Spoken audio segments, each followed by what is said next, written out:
Magluluto tayo ng pigar-pigar ng pambato ng Dagupan, Pangasinan. Aksidenteng nahiwa ni Habi yung repolyo. Kala niya yung lettuce sa salad niya. Sa salad na vegetable salad. Yan. Napagkamalan niya. Ngayon, tinabi niya. Pagdating ko galing work. Ayan. Lulutuin ko na lang ng pigar-pigar. Yun na lang naisip ko. At may konti akong manok. Yan. Nakahiwa-hiwa na yan. Ayan. Inayos ko na. Tapos, pamintang durog, Himalaya salt, nam-nam, tsaka paminta. Yan. Ilalagay ko. Tsaka toyo. Ayan guys. Nahihalo-halo ko na. Pasensya na. Wala akong yung stand ba. Meron kaya lang nakakatamad. Nakatabi kasi. Ayan. Nilagyan ko ng toyo ng mga rekado ko. Ayan. Tapos piprito ko. Ayan guys, nahiwa ko na rin yung sibuyas. Kaya lang wala tayong puti. Lagi lang kaming red onion. Dinagdagan pa natin ng isang kutsarang toyo. Wala kaming beef guys. Siyempre ito, invento.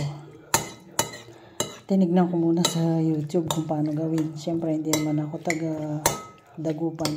So, sana makuha ko. Gayang-gaya ko naman yung mga recipe na napanood ko eh. Ayan, pinapainit ko na rin yung kawali. May oil na rin. Olive oil yan guys. Hindi ko ilulubog sa mantika kasi ayaw namin ng ma-oil ni Habi. Lagyan ko rin ng chili powder guys.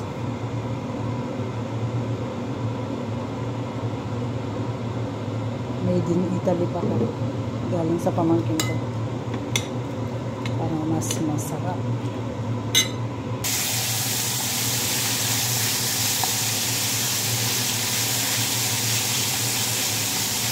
Ayan.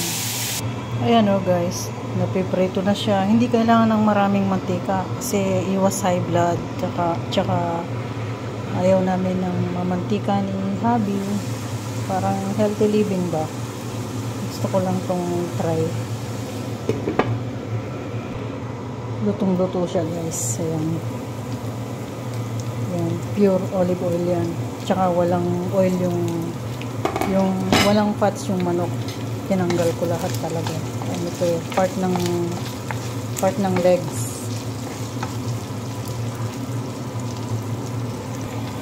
Nilagay na natin yung sibuyas. Susunod na yung cabbage. Ayan, nailagay ko na din yung repolyo. Haluin ko muna.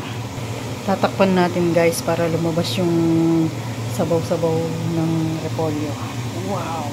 Looks so delicious. Wow! Nagawa ko siya ng perfect. Para sa akin, perfect siya guys. Tamang-tama yung toyo niya. Yung lasa niya, yung anghang niya, wow, nag-combine lahat. O, kahit wala kang baka dyan, kahit wala kang kalabaw, pwede ang manok. Ang sarap. Ang sarap-sarap. Ayan. Wow. O, kakain na. God bless us all. Thank you guys for watching. Sana hit nyo yung like. Please. Like and share. Please comment. Thank you. Dito ako sa Germany nagluluto. Wow! Ang sarap. Nagutom ang Inday.